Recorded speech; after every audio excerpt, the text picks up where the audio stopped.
ஒரு ஆளை அடையாளம் கண்டுபிடிக்கணும்னா அதுக்கு சுலபமான வழி என்ன? முகத்தை பார்த்து கண்டுபிடிக்கிறது தான். ஆனால் மனுஷன் தப்பு பண்ண ஆரம்பிக்கும் பொழுது அவனை கண்டுபிடிக்கிறதுக்கு வேறு வழிகளை தான் கையாள வேண்டியிருக்கு.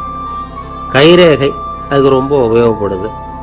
கைரேகைகள் ஒருத்தருக்கு இருக்கிறது மாதிரி இன்னொருத்தருக்கு இருக்கிறது இல்லை. பல் வரிசையும் அப்படி தான். ஏமாத்துறவங்க அதிகமாக போனால் இருக்கிறவங்க எச்சரிக்கையாக இருக்க வேண்டியிருக்குது. பயோமெட்ரிக்ஸ் அப்படிங்கிறது ஒரு பெரிய தொழில்நுட்பம். இதை உபயோகப்படுத்தி சில பாதுகாப்பு உத்திகளை எல்லாம் உருவாக்கி இருக்கிறாங்க அமெரிக்காவில். வீட்டுக்கு சொந்தக்காரர் குரல் கொடுத்தா கதவு திறக்கும், அல்லது அவர் கை வச்சா கதவு திறக்கும். மற்றவங்க யார் என்ன பண்ணாலும் கதவு திறக்காது. இது ஒரு முறை. அவரோட குரல் அல்லது கைரேகை ஒரு எலக்ட்ரானிக் சாதனத்தில் ஏற்கனவே பதிவு பண்ணப்பட்டிருக்கும். இவர் குரல் கொடுக்குறப்போ அல்லது கையை வைக்கிறப்போ அதை ஒப்பிட்டு பார்த்து சரியாக இருந்தால் கதவு திறக்கிறது மாதிரி ஒரு ஏற்பாடு.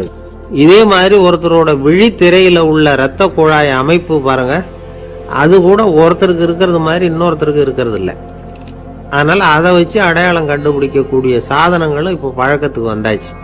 கைரேகையை ஒப்பிடுற சாதனத்தை விட விழித்திரை இரத்த குழாய் அமைப்பை அடையாளம் காணுற சாதனம் இருக்கு பாருங்க, இது ரொம்ப நுட்பமானது. இது நம்ப தகுந்தது. ஒரு ஆளை அடையாளம் கண்டுபிடிக்கிறதுக்கு இது எடுத்துக்கிற நேரம் ஒரு வினாடி தான். ஒரு கருவி இருக்கும், அதில் உள்ள ஒரு சிறு துளையில் கண்ணை வச்சு பார்க்கணும். உடனே இந்த சாதனம் குறைந்த சக்தி உள்ள இந்த அகசிவப்பு ஒளியை பாய்ச்சி அவரது விழித்திரையின் இரத்த குழாயை ஆராய்ச்சி பண்ணி ஏற்கனவே அதோட நினைவு பெட்டகத்தில் பதிவு பண்ணி வச்சிருக்கிறோமே அந்த அமைப்புகளோட இதை ஒப்பிட்டு பார்த்து சரியான ஆள் தானா இல்லையா அப்படின்னு அடையாளம் காட்டிவிடும். குரலை வச்சு அடையாளம் கண்டுபிடிக்கிறதும் இந்த பயோமெட்ரிக்ஸ் முறைகளில் ஒன்று. ஒரு நபரோட குரலில் டிஜிட்டல் குறியீடுகளை மாற்றி பதிவு பண்ணிக்கிட்டு மீண்டும் அதே குரலை இனம் காணக்கூடிய சாதனங்கள் ஏற்கனவே அமெரிக்காவில எல்லாம் விற்பனைக்கு வந்தாச்சு. ஒரு ஆளுக்கு ஜலதோஷம் பிடிச்சிருந்தா கூட அந்த சாதனம் சரியாகவே கண்டுபிடிச்சிருமா. குரலை மாற்றி பேசுகிறவங்க கூட இந்த கருவியை ஏமாற்ற முடியாது.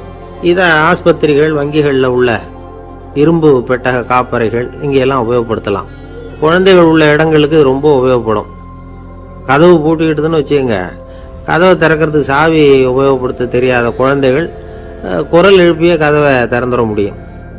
எதிர்காலத்தில் இந்த பயோமெட்ரிக்ஸ் முறை இன்னும் பல ஆச்சரியங்களை ஏற்படுத்தும் அப்படின்னு எதிர்பார்க்குறாங்க. ஸ்டியரிங்கை தொட்டதுமே காரு ஸ்டார்ட் ஆகிடும், சாவி வேண்டியதில்லை.